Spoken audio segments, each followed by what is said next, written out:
Tokrat o cepelinih Pogledamo pa tudi češko družinsko športnico. in asistenčne sisteme.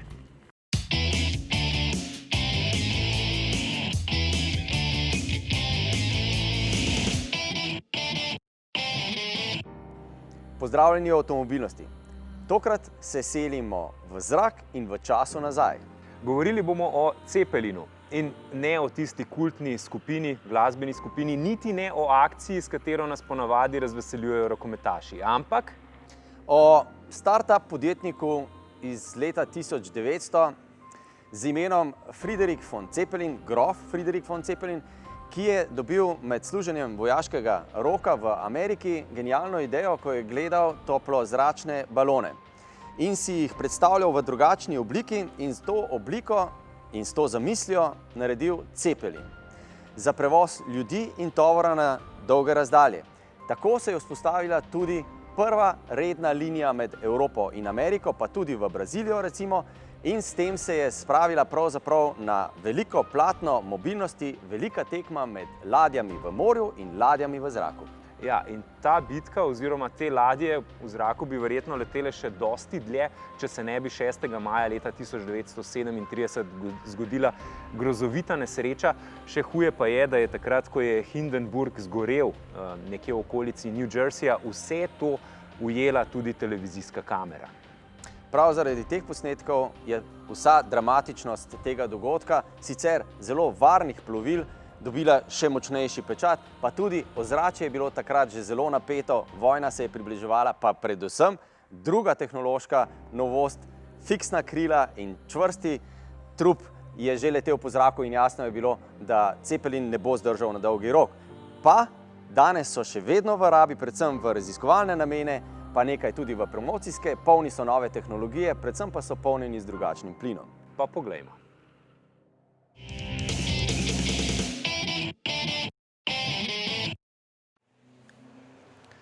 Buenos dias.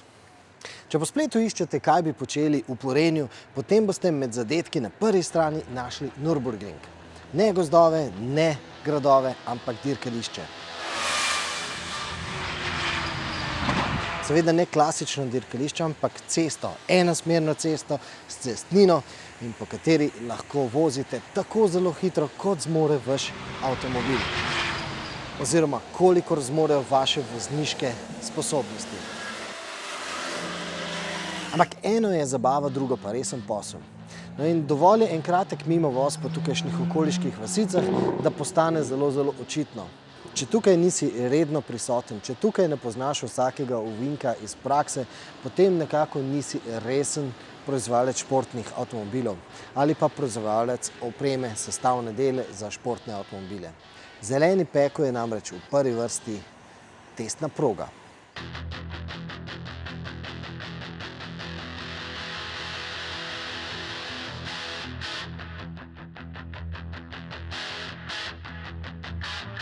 It's the length of the racetrack itself. You have a huge number of corners, different areas.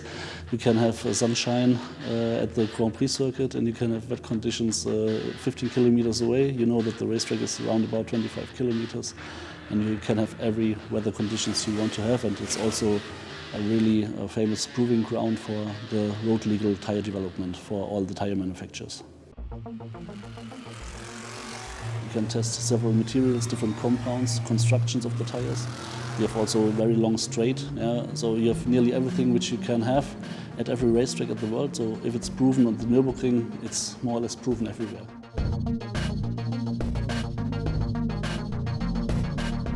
Danes po tem dirkališču ne morem dirkati, zato ker je tukaj vse v znamenju slovite 24-urne dirke Nürburgringa. Seveda gre za svetovno prvenstvo turnih avtomobilov, ki pa se letos odvija precej osiromašeno, izolirano od občinstva, se pravi, manjkajo tisti glavni akterji, ki so vedno naredili to dirko tako zelo spektakularno. Ampak hkrati lahko tudi na primeru tega prvenstva vidimo, kako se tudi motošport transformira, kako tudi motošport prestavlja se v neko električno dobo.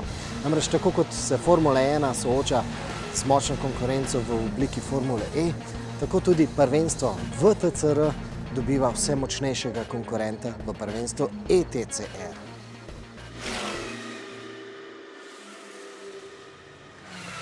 Ampak nismo naredili 1000 km zato, da bi dirko gledali izza ograje. Ne, gremo v luft.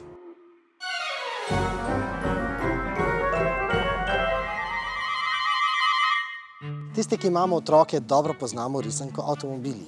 In mene je v tej risanki vedno najbolj fasciniral tisti kader, ko se je dirka začela, ko so se avtomobili začeli poditi po tistem ovalu, no in potem so prišli 3 reaktivci in potem smo videli kader takšnega balona.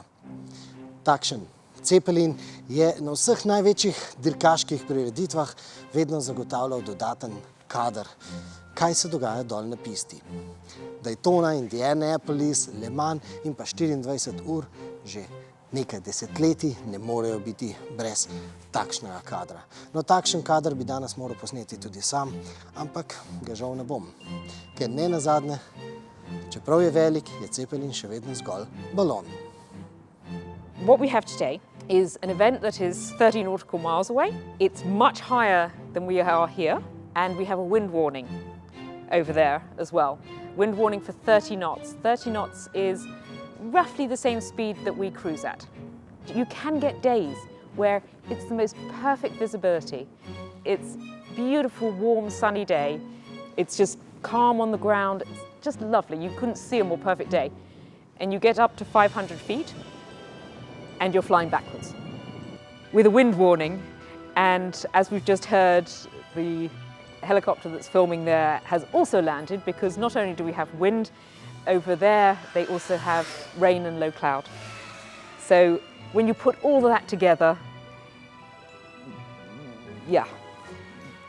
Če ne bi na lastni koži doživeli, bi tudi sami težko verjeli, da je v hribih okoli Nürburgringa tako zelo samosvoje podnebje.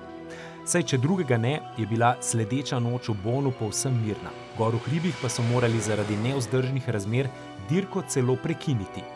Ampak vzemimo to vremensko zagato kot priliko, da Zeppelin bolje spoznamo. It's like a cross between a helicopter and a ship.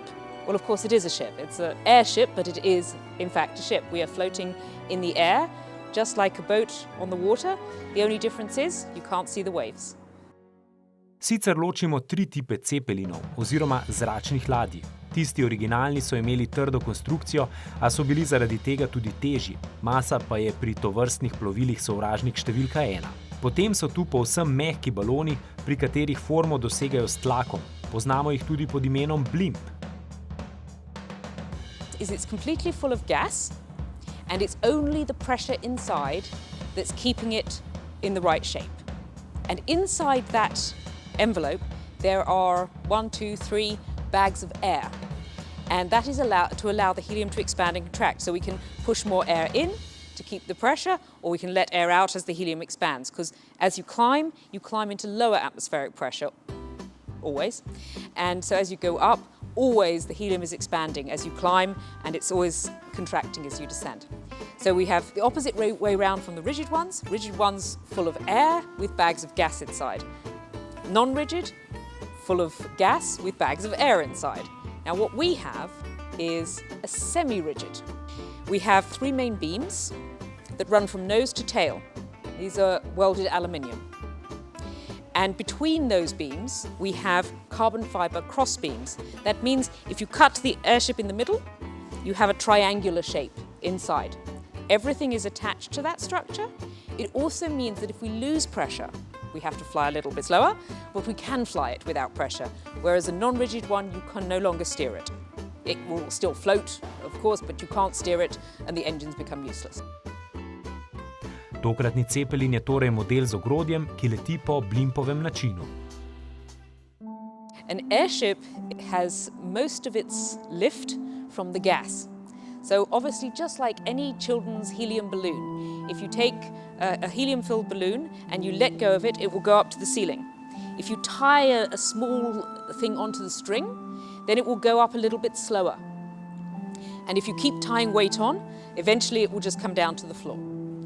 And if you tie just enough weight on to this helium balloon, it will just float. It won't go up, it won't go down. We call this equilibrium. So obviously, This is a little bit bigger than a child's balloon. We have at the moment close to 7,500 cubic meters of helium. We have 3 engines, 2 at the front and 1 at the back. The one at the back has 2 propellers. It's 1 engine but with 2 propellers. And that means we can steer the Zeppelin even when we have no airspeeds. Zeppelin je tako za občutek velik kot kakšen Airbus, kakršnimi letimo po Evropi. No, ampak v svoji kabini ima prostora za komaj 14 potnikov. No, jaz vam iskreno povem, jaz si ne želim niti pomisliti na to, kolikšen del prostorine zahtevam jaz tamle gor.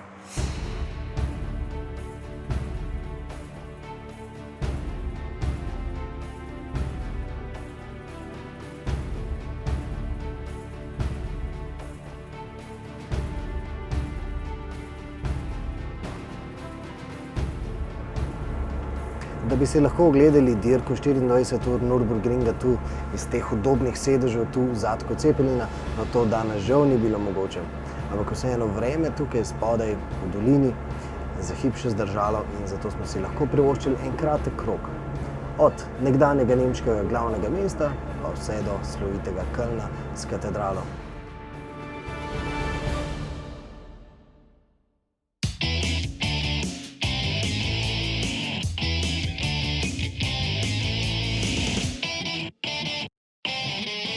Škoda je zelo dobro preučila kupce, kajti zelo radi imamo v zadnjih časih malo bolj športne izvedenke in zelo všeč so nam hibridne tehnologije, predvsem tiste, ki nam omogočajo vožnjo zgolj na elektriko. Študije kažejo pa tudi to, da v tistih državah, kjer izdatno podprejo nakupe električnih, pa tudi recimo hibridiziranih, še posebej priključnih hibridov, da pri priključnih hibridih večina uporabnikov teh skoraj nikoli ne polni na elektriko, da so v bistvu kupili avto samo zaradi subvencije, sicer pa ga uporabljajo, kot bi uporabljali svoj bencinski ali dizelski avto. No, ko si ravno pri državnih subvencijah, za plug-in hibride ga v Sloveniji očitno ni več subvencij in tukaj si kaj dosti ne bomo uspeli pomagati. Lahko pa si pomagamo, recimo, kar statistike kažejo, v Nemčiji in Združenih državah Amerike osebni uporabniki plug-in hibridov polnijo le te 3 dni od 4 dneh uporabe. V poslovne namene pa polnijo samo vsak drugi dan. Tako da za domačo uporabo je že statistika malo boljša. Ampak, če razmišljate o priključnih hibridih, vedno v avtomobilnosti svetujemo. Če je le mogoče, potem gledajte, da ga lahko polnite doma na svoji domači priključni elektriki in da z njim pokrijete dnevne potrebe, se pravi, če bi to torej po novem izračunu kazalo 80 km, potem bi večina Evropejcev lahko z polnjenjem doma pokrila vse dnevne potrebe, s tem, da ne bi bilo potrebe, da iščejo čez dan še recimo v službi ali pa kjerkoli drugje še kakšno javno infrastrukturo in s tem bi pravzaprav naredili največ za električno mobilnost v mestih, kjer so izpusti, kot smo govorili zadnjič, največji problem.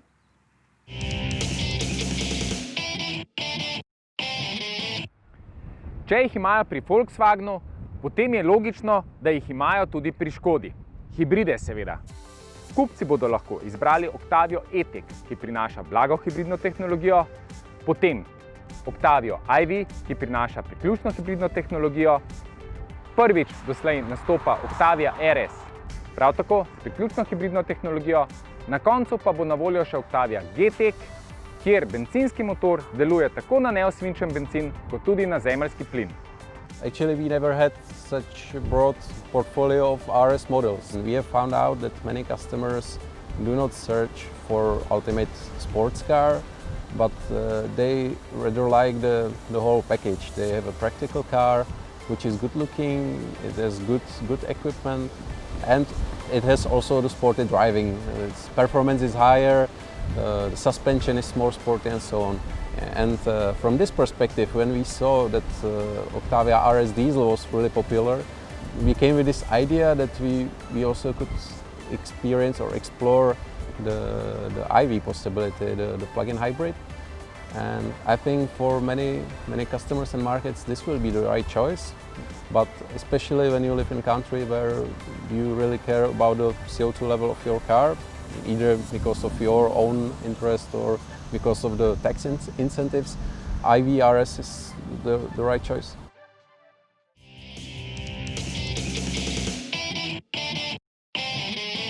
Poglejmo, kaj se dogaja v svetu mobilnosti, o čem smo pretekli teden brskali po internetu. No, tokrat so bili v ospredju testi samodejne vožnje organizacije Euro NCAP. Pri Euro NCAP-u so torej začeli ocenjevati delovanje asistenčnih sistemov druge stopnje avtonomne vožnje, se pravi sposobnost ohranjanja na voznem pasu, predvsem pa delovanje aktivnega tempomata. Ponovno so poudarili, da tovrstni sistemi ne smejo biti potuha, to še ni avtonomna vožnja. In tokratno testiranje Euro NCAP-a je še enkrat potrdilo tudi trditve ameriških organizacij za varnost, da je izjemno nevarno pretirano zaupanje tudi v konkretno Teslinega avtopilota. Teslin sistem se je sicer izkazal z natančnim delovanjem, a po drugi strani sistem povsem avtoritativen, voznika povsem izključuje. Ne dopušča voznikovih zavestnih popravkov delovanja avtomatike. Avtomatika pa, kot vemo, ni 100% zanesljiva. In če drugega ne, se je to pokazalo na tokratnih trkih Euro NCAP-a in to se je pokazalo tudi na našem testu Tesla Model 3, ko je avto recimo kar zbezljal v krožišče. In resnici na ljubo se nam je kakšna taka kritična situacija, ko smo morali kot vozniki sami posredovati in popravljati, zgodilo čisto vsakem podobno tehnično sposobnem avtomobilu. Da je avtoritativnost Teslinega sistema nesprejemljiva, pa redno poročajo tudi črne kronike. Nedavno se je recimo Model 3 zaletel kar v policijsko patruljo, medtem ko je voznik gledal film. In to ni bil prvi takšen primer. No, Mercedes-Benz, BMW in Audi so se v tem pogledu izkazali za vrhunske izdelke s podobno zanesljivim delovanjem, ki pa voznika vendarle ohranja ustrezno zbranega. Aplikacija Drive, ki spremlja voznikovo defenzivnost vožnje in mu na ta način lahko priskrbi cenejšo zavarovalniško premijo, to aplikacijo se je do zdaj naložilo že dobrih 150 tisoč Slovencev. Redno pa jo uporablja 51 tisoč slovenskih voznikov.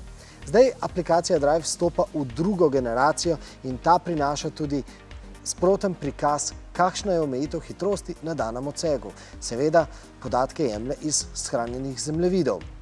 Hkrati aplikacija omogoča tudi snemanje vožnje, se pravi, da vaš mobilni telefon uporabite kot avtokamero. Ampak se veste, to bo primerno bolj za kratke 10-minutne razdalje, sicer se vam lahko pripeti, da boste morali ves čas prazniti disk vašega telefona. Premiera tedna je novi Dacia Sandero. Renaultova nizkocenovna znamka noče biti več samo predskupina, računajo na to, da bodo po novem kupci odpirali Dačina vrata najprej in ne več šele po obisku Renaultovega salona. Točno zato je novi tretji Sandero oblikovno bistveno bolj izrazit, vozi na modernejši platformi, v kabini pa prinaša revolucijo. Najbolj pragmatični Francozi vseh časov so si rekli, čemu bi vlagali v drage zaslone, ko pa ljudje tudi v avtomobilu uporabljajo predvsem tisto, kar imajo na svojem mobilnem telefonu. Se pravi telefoniranje, glasbo in pa navigacijo. In tako je Sandero ne prvi, ampak zagotovo pa eden prvih avtomobilov brez klasičnega zaslona na dotik na sredinski konzoli.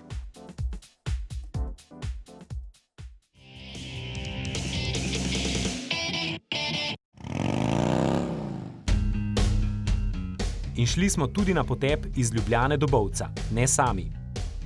Pridružili smo se veliki skupini hrupnih motorjev, ki jih je vozila nadvse disciplinirana druščina značajsko popolnoma raznolikih motoristov in motoristk.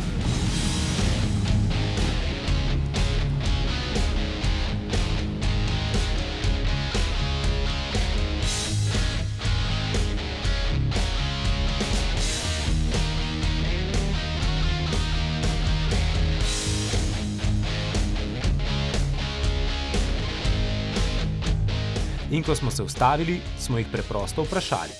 Zakaj? Zakaj gre? Harley Davidson, kaj je? Najlepše razložiti iz tradicionalne piste majice, če me vprašaš, kaj je Harley Davidson, ti ne vem povedati. In če se zdaj ob tej 25-letnici Lipe Chapterja greste pogovarjati za vsakim posebej, tudi Vana bosta povedala isti vzrok. Harley je dejansko terapija, pomiritev, te vibracije, ki jih sprošča, je enkrat Jaz sem žena, jaz sem mama, jaz sem babica, jaz sem vse iz seznama, jaz sem prijateljica, jaz sem sestra. In je tako, da vse to, kar jaz sem v svojem življenju, na noben način ne reflektira tega, kaj sem, ko sem na motorju. Jaz sem pač na motorju ena ženska, svobodna, ki uživa v tem, kar počne, ker to počne res z veliko strastjo. Vse skrbi, cel dan, vse, kar te je težilo, pustiš nekje za sabo in prideš domov spočit, vesel, srečen. Jaz recimo, ko gledam te druge motoriste, si rečem, jaz nisem tak motorist, kot vi, ne. Da sem se naredila vozniški izpit za motor in kupila prvi svoj motor, ena boljših odločitev v mojem življenju, ker mi je prineslo toliko energije, toliko navdiha za vnaprej, toliko življenja, da nič drugega. Ženske motoristke je že tako v bistvu že iz naslova nekega moškega šovinizma lahko. Ja, no, pa že v avtu je tako baba za volanom, ne. Na motorju je pa to potem vse skupaj še bolj spotencirano, ne. Kaj imajo pa ženske na motorju? Sploh, kaj imajo ženske za voziti motorje, ki tehtajo skoraj 400 kg, ne. Tukaj tega ni. Vse športne organizacije so me umirile, češ moje poslanstvo ne bi bilo nekje drugje, vendar z vsemi motocross motorji, trial motorji sem si dajal pravzaprav eno zadovoljstvo, zadoščenje. To mi je ostalo, brez motorja ne gre. Videl sem pravzaprav, da ne gre vse na polno. Marsikatera življenjska izkušnja mi je pokazala pravzaprav ne preživetje, ampak užitek. In ta užitek sem zdaj našel. Na cesti enostavno ne iščem več teh, bom rekel, tega zadoščenja samemu sebi, komu naj se pa dokažem. Enostavno me ne morajo več sprovocirati, da bi delal neumnosti. Zdaj sem vedno ta zadnji, ne, in vidim vedno pred sabo teh zdaj 30, 40, 50 motorjev, ki se vozi in da doživiš ta pogled in hrup in doživetje, ki gre čez pokrajino in ljudi, ki te ploskajo, ljudi, ki nas pozdravljajo, otroci so navdušeni, starejši so navdušeni, to je neponovljivo doživetje. Mi smo za motorji velikimi, glasnimi, požrešnimi. Something between 70 and 80% of all Harleys ever produced are still able to ride. And so that means something, but it's not just the bike, but the community. If you look at the Hog Leaper chapter, they are celebrating their 25th birthday today. All the people are enjoying life and enjoying freedom, and this is what Harley is about. Super družba, super prijatelji. Jaz sem imel glih zdaj pred kratkim eno tako izkušnjo, sem imel eno okvaro na motorju. To so mi vsi priskočili na pomoč, z mano so bili. Ni bilo uver, meni je bilo narodno, sem rekel, pejte, bom jaz že to rešil nekako, ne. To je ena velika odprtost, svoboda, sproščenost na eni strani, po drugi strani pa ena velika solidarnost, eno veliko tovarištvo medsebojno in solidarnost z okoljem. Skrbimo za varnost na cesti, organizirali smo krvodajalsko akcijo. Vsako leto gre članarina v korist Cerius Kamnik kot donacija. Namenjen je izobraževanju, rehabilitaciji gibalno oviranih otrok in mladostnikov. Smo do zdaj zbrali že kar nekaj 10 000 evrov. V času korone, ko so bile šole zaprte, sem prišel na idejo, da otrokom v Ceriusu zapolnimo te dneve in predlagal, da naredijo natečaj za izbor slike, ki jo bomo dali na letošnje majice, in to je majica, katero vidite na meni. Uvajanje asistenčnih sistemov v avtomobile ima zelo dolgo zgodovino. Praktično se ves čas na tak ali drugačen način uvajajo v avtomobile. Pot je sicer drugačna, kot si jo mogoče mislite. Najprej se asistenčni sistemi, vsaj v novejši dobi, uvajajo v tovorni program, v avtobuse in še bolj v tovornjake. Ti naredijo veliko več kilometrov in bistveno več se lahko dobi iz njihovih uporabniških podatkov. Potem se selijo praviloma v zelo drage avtomobile in šele na koncu v masovno najbolj zanimive avtomobile. Lahko pa je pot tudi drugačna, če regulator, recimo Evropska unija ali posamezne države, zahtevajo določen sistem že kar na določen datum v vseh avtomobilih, ki se novi prodajajo. In tako smo leta 2003 z zakonom dobili ABS sistem. Leta 2013 se je to zgodilo z Isofix priključki v avtomobilih in leta 2014 z ESC-jem in z nadzorom tlaka v pnevmatikah. Kot smo omenili zadnjič, smo tik pred tem, da spoznamo nov, zelo velik paket obveznih asistenčnih sistemov v novih avtomobilih, ki bojo prišli v naslednjih letih na trg. Se pravi, dovolj dolgo časa lahko spremljamo tudi to, kako ljudje sprejemamo te novosti v avtomobilih, še posebej tiste, ki so zakonsko obvezne. In popolnoma jasno je, da smo zelo, zelo veseli, da podpiramo vse asistenčne sisteme, ki dvigujejo raven varnosti. Še posebej recimo število varnostnih mehov, asistenčne sisteme, ki nam pomagajo zavirati v sili, prepoznati nevarnosti, ohraniti avto znotraj voznega pasu in tako naprej in tako naprej. Dve stvari, pri dveh pa imamo kar precej veliko problemov. Pri tem, da nam avto sam zmanjšuje hitrost in da nam recimo prepove zagon takrat, ko imamo v izdihanem zraku nekaj preveč alkohola. Le zakaj imamo prav s tem največ problemov, če je pa prav to najpogostejši vzrok prometnih nesreč? Ja, to je veliko vprašanje. No, in ko si ravno v teh asistenčnih sistemih že začel, verjetno ste kdaj po pomoti pritisnili tisti gumbek, ki je zraven ponavadi tempomata in ki omejuje hitrost. Se pravi, ki ga nastaviš, da ne greš prehitro oziroma čez omejitev. Upam, da se vidimo tudi prihodnji teden po pomoti ali ne, naslednji četrtek zvečer na TV Slovenija 2. Vmes pa kliknite na naš YouTube, Instagram, Facebook ali Twitter ali pa na MMC.